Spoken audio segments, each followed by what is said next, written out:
Whether you want to admit it or not, you're scared of something. And be it spiders, ghosts, tight spaces, or your crazy ex that won't stop sending you messages, it's normal to be just a little bit fearful. There are some phobias, however, that are downright strange. Join us as we take a look through the top 15 most unusual phobias. Number 15. Geniophobia. When you look at someone's face, chances are that you'll quickly notice their eyes, nose, mouth, and skin. However, if you're someone with geniophobia, your eyes immediately circle down to their chin. That's because these people have a fear of chins, and while people with, quote, normal chins generally won't scare them, anyone with very sharp, angled chins, doubled chins, or so-called deformed chins can cause them extreme anxiety. Generally speaking, geniophobia is caused by the childhood trauma of either falling on your chin, getting into a fight and injuring your chin, or getting bullied because of your chin. Weird, we know. In any case, therapists will often use several different types of behavioral therapies as treatments so that sufferers are able to better handle their anxiety around this pointed piece of anatomy. Number 14. Cutaleophobia. Chances are that you eat with a fork, knife, and spoon every single day, but if you happen to be former One Direction star Liam Payne, then spoons would be out of the question. That's because he suffers from a very rare condition known as Cutaleophobia, which is a fear of spoons. According to Liam, he's fine with using his own spoons, but has an aversion to using the spoons of others.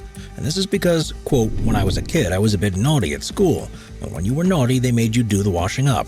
I had to wash all these nasty spoons, and it just stuck with me after. I don't know what people are doing with their spoons, and I don't want to know, end quote. Thus, while going out for dinner with Liam Payne would be a dream for many, we suggest not taking him to a soup restaurant. Number 13. Lutraphobia. Most people would agree that otters are very cute creatures. After all, while otters have strong teeth and a powerful bite, they're almost benign animals that pose no real danger to humans. However, if you suffer from lutraphobia, then you see things differently, as this phobia is the fear of otters. While this may sound a little silly, sufferers of this phobia believe that otters are extremely dangerous, and as a result they will often go so far as to live in an urban setting, away from bodies of water in order to avoid otters. Yet it shouldn't come as a surprise that this phobia is extremely uncommon. Number 12. Hippopotamonstrosis quippedaliophobia. While this may seem like some sick joke, it turns out that the phobia of long words is a word so long that it's nearly impossible to pronounce. Interestingly enough, it turns out that this phobia is a very real thing, and it's usually attributed to those who experience a great deal of anxiety when faced with long words. It often stems from the time when the sufferer was in school, as often as an episode of embarrassment after failing to pronounce a long word can trigger this phobia. However, this phobia can be corrected with gradual exposure, with the process often beginning with a sufferer first seeing long words, then thinking about them and finally saying them out loud. Regardless, we're sure that even if you don't have this phobia, the name for it probably gives you a bit of a headache. Number 11. Geliophobia. Most people like to watch a good comedy skit, but for those with Geliophobia, things that are funny can often be the source of a lot of anxiety. That's because this phobia is the fear of laughter, laughing, or being laughed at by someone. This disorder often starts at a young age, where events such as being bullied or being reprimanded for laughing at inappropriate times can lead to an actual fear of laughter.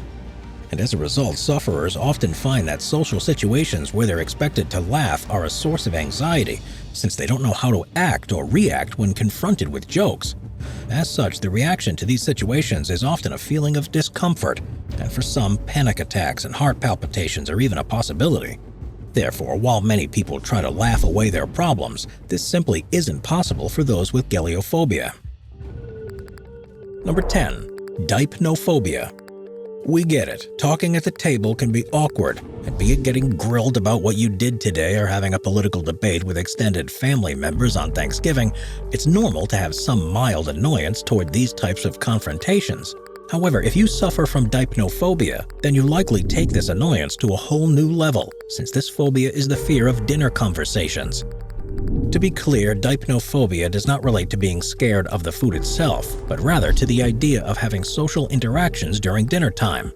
Those who have it will often avoid dinner dates and family functions at all costs, and attending them would lead to anxiety symptoms such as fear of being criticized, embarrassment, nausea, and sweating. In order to manage dipnophobia, it's often recommended that you collect your thoughts and think in the present, and this allows you to come to your senses and realize that the situation at hand isn't all that bad. However, the truth of the matter is that no matter how much therapy you go through, it probably won't prepare you for dealing with some crazy comments from a distant uncle or two during Christmas dinner. Number 9. Heliophobia. Anyone who's watched a vampire movie or two knows that if there's one thing that vampires don't like as much as garlic, it's sunlight, as it weakens their powers and in some tales makes them unable to walk. However, it turns out that the fear of sunlight can even manifest in humans by way of a condition known as heliophobia. Often paired with an aversion to bright lights, the underlying fear with heliophobia is usually that bright rays could either cause skin cancer or make you age quickly, with the cause of this condition often being either the trauma of getting a major sunburn or a fear passed down by one's parents about staying out of the sun. Now, to be fair, this condition doesn't encompass those with legitimate skin conditions such as chemical photosensitivity or hereditary photodermatosis, but instead refers to people who have an irrational fear of the sun. In any case, the good thing about heliophobia is that there are several ways to treat it. One of the most common is exposure therapy, which requires a sufferer to slowly expose themselves to sunlight on a consistent basis until they become comfortable with it, although cognitive behavioral therapy and medications are sometimes used. So while heliophobia may be pretty irrational, it's relatively easy to treat. We are constantly adding more people to the Top 5's production team to bring you all the best content. Be sure to subscribe with notifications on and hit the like button. Number 8. Phobophobia. While many people are scared of things such as heights, tight spaces, ghosts, or aliens, the fear of fear itself is a more complex matter. Known as phobophobia, people who suffer from it not only have underlying fears about whatever they're scared about, but also feel scared to be scared. And as a result, phobophobia can be difficult to treat because it's a fear of an abstract concept rather than a tangible thing. Phobophobia is often associated with one's social environment, where having witnessed someone have an intense phobia to something may make you also fear such a negative reaction, which ironically can spark a negative reaction. However, phobophobia is sometimes also sparked by general anxiety, and those who get fearful or anxious often sometimes end up fearing their fearful response to these anxieties. In any case, phobophobia is often treated by encouraging lifestyle changes that make the phobophobic person go outside their comfort zone and therefore experience fear more regularly. Number 7. Anthophobia. Most people love getting a bouquet of flowers as a gift, but for some, the prospect of receiving one is absolutely terrifying. Known as anthophobia, a fear of flowers can be caused by several different things, with the most common including negative experiences, which include things such as getting stung by a bug while around flowers or seeing a certain type of flower at a traumatic event, such as a funeral. The negative patterns created in the brain as a result can lead to someone being scared of all flowers or only specific kinds, but in either case, they often react with intense fear when they're around them. As such, most people who suffer from this phobia go through exposure therapy so they can slowly get accustomed to them and eventually get over their flowery phobia. Number 6. Pediophobia. Kids around the world seem to love dolls, but if you're a sufferer of pediophobia, then you have a fear of these lifelike toys. Pediophobia is almost exclusively caused by trauma, yet what's interesting about it is that this trauma usually stems from two very different sources. The first is from pop culture, where early exposure to movies such as Chucky or Annabelle has caused many kids to subconsciously associate dolls with the terrible things being seen on screen. However, another less obvious trigger can also be our natural aversions to things that look like us but aren't us. According to Japanese roboticist Masahiro Mori, he noticed that with robots, people respond well to them even as they become more realistic. But as soon as very lifelike robots do something that is out of character for a human, they start to get really freaked out. Therefore, while many are attracted to things that look human, they develop an aversion because of the differences. In either case, someone afflicted with this condition will often become extremely uncomfortable around dolls. And for kids with the condition, it's not uncommon for them to start crying when they see one. In order to treat it, sufferers have to go through a process of gradual exposure, where they first sit in the same room as a doll, then touch it, and then either go to sleep with one or hold various types in their hands. As such, pediophobia is often considered to be a relatively easy one to cure. Number 5. Ablutophobia. Nobody likes people who stink, and if you know someone with ablutophobia, then chances are you were staying at least 2 meters away from them before the COVID-19 pandemic. That's because ablutophobia is one of the more disgusting phobias out there, as it's the fear of washing or bathing. This phobia is usually caused by a traumatic experience had when washing or bathing, such as nearly drowning in a bathtub as a child. But it can also be initiated after watching something traumatic happen to someone showering on TV, with the shower scene in Alfred Hitchcock's classic horror movie Psycho being a commonly cited trigger. In any case, ablutophobia is an anxiety disorder, which means that those who have it attach an irrational fear to bathing. But to be clear, it doesn't usually apply to kids who just don't like to take a bath, as doctors will usually only diagnose children with this condition if they exhibit an intense fear of bathing for a period of at least 6 months. As you might expect, people who suffer from ablutophobia usually give off a pretty musky smell, so they often experience social isolation and body image disorders over time. This is not to mention the fact that being dirty is physically unhealthy, and as a result, a sufferer's risk of accumulating dangerous bacteria and becoming dangerously ill increase due to their lack of bathing. In order to cure someone of this phobia, a therapist will typically have patients replace their negative self-talk around bathing with more positive messages, while also encouraging their patient to take baby steps such as turning on a shower and sitting in the bathroom with it running. Therefore, while ablutophobia may be a bit disgusting, a therapist can help sufferers clean up their act. Number 4. Arachibutirophobia. If you've ever bitten into a delectable PB&J sandwich, then you know that peanut butter can be a little sticky. However, if you suffer from arachibutirophobia, then that stickiness factor is ramped up a few notches, as people who suffer from this phobia have a fear of peanut butter sticking to the roof of their mouth. Now, this phobia can manifest itself in many different ways. The most common is that the sufferer is scared that the peanut butter will choke them, with the reasoning being that since it's stuck at the roof of their mouth, they won't be able to get it out. On the other hand, some simply don't like the sticky sensation, and therefore don't want any peanut butter in their mouth.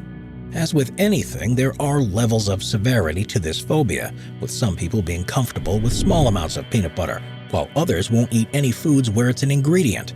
Now, it shouldn't come as a surprise that arachibutirophobia is often linked with a general fear of choking, and sometimes is caused by some sort of childhood trauma relating to a choking fit. Unfortunately, the symptoms of arachibutirophobia can be quite an annoyance, with the most common being anxiety, a fight-or-flight response at even the sight of peanut butter, or even worse, an inability to swallow once peanut butter is in one's mouth.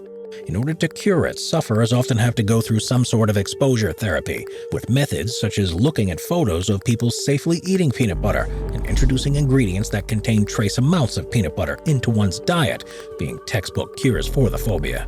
In any case, we think you'd agree that a phobia that makes you unable to eat a good old PB&J isn't all that enjoyable. Number 3. Cyberphobia. While most millennials have no problem using a computer, tablet, or laptop, for some boomers, cyberphobia has made them deviate away from these devices. This phobia is often experienced by older adults who are having trouble adapting to digital technologies, and is often associated with mediophobia, which is a fear of media, and technophobia, which is the fear of technology in general. Now, what's interesting about this phobia is that while it's something caused by a traumatic experience, such as getting hacked or accidentally downloading a virus, cyberphobia is often triggered by perceived incompetence. According to anxiety specialist Lucia Wallace-Smith, cyberphobia is often worsened by the feelings of low self-esteem or fears about being judged harshly. And this makes sense, as the lack of access from a young age often makes it harder for seniors to learn the ins and outs of technology than it is for younger people who grew up using it. As such, many who suffer from this phobia believe that the gradual adoption of computers will not only make their life more difficult, but will also eventually lead to them being let go by their employer. While others fear that computers are recording their data and using it for nefarious purposes. For sufferers who don't like technology at all but will use it, they're often prone to anxiety attacks in the middle of simple technology-related tasks, such as sending emails or downloading files, if they even have the slightest bit of difficulty. However, it can thankfully be cured if a sufferer continues to learn more about technology, and thus cyberphobia is one of the few phobias where therapy will clear your anxiety and teach you a marketable skill at the same time. Number 2. Somnophobia. While most people look forward to laying back and getting a nice 8 hours of sleep, those with somnophobia absolutely dread the thought of getting some shut-eye. That's because sufferers of this phobia have a fear of sleep, and this is often caused by a number of sleep-related conditions. More specifically, it's quite common for someone to develop somnophobia after occurrences as sleep paralysis, which happens when you wake up from REM sleep with your muscles paralyzed, nightmare disorder, which is characterized by frequent, vivid nightmares that often stay with you for the entirety of the day, or insomnia, which makes you worry about whether or not you'll be able to get a good night's sleep. In any case, all of these disorders create worry and distresses about going to bed, and the symptoms of somnophobia include experiencing distress as it gets closer to bedtime, staying up as long as possible, and having panic attacks when it's time to sleep. As you might imagine, this phobia can take a massive toll on your everyday life, as lack of sleep can make you less productive, irritable, and prone to mood swings. Therefore, a common and effective way to combat somnophobia is with sleep medications, which force you to hit the hay and get a deep sleep even if you don't want to. However, if you'd rather not have such a severe treatment, then you can go for cognitive behavioral therapy, which involves going to bed and getting up at specific times, regardless of how much sleep you actually get, in order to help your body combine better sleep patterns. This is also sometimes combined with exposure therapy, which involves taking short naps to build up one's ability to sleep. In any case, given that sleep deprivation can be extremely dangerous both physically and mentally, somnophobia is definitely a condition that sufferers should try to treat ASAP. Number 1. Globophobia. When most people think of balloons, positive thoughts such as birthday parties, graduations, and special events often come to mind. However, for those with globophobia, anything and everything related to balloons is absolutely mortifying. Broadly speaking, globophobia is a fear of balloons. However, it often extends into several different subcategories.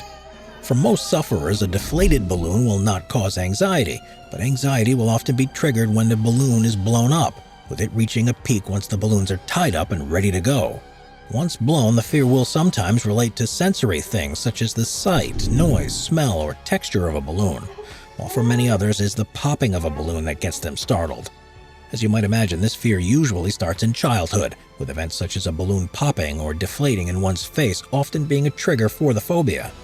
While this often diminishes with age, for some it continues well into adulthood, and this causes complications because many sufferers will refuse to go to events where balloons are present, as the consequences of doing so would include discomfort, sweaty palms, nausea, and shaking.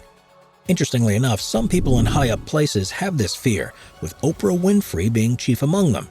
When pressed about the phobia by the press, she admitted that when they pop, it reminds her of gunfire, and therefore even being around balloons gives her anxiety, as she never knows when they will pop. In any case, if you're looking to get over this fear, gradual exposure therapy is often necessary. This could involve first touching a deflated balloon, then blowing one up, then having contact with an inflated balloon, and then, if possible, even popping one. While balloons may be scary to some of you, globophobia is a fear that you can certainly conquer. Watch our scary playlist for more top 15 videos about the most scary subjects. Sit back, relax, and binge watch all of our best videos.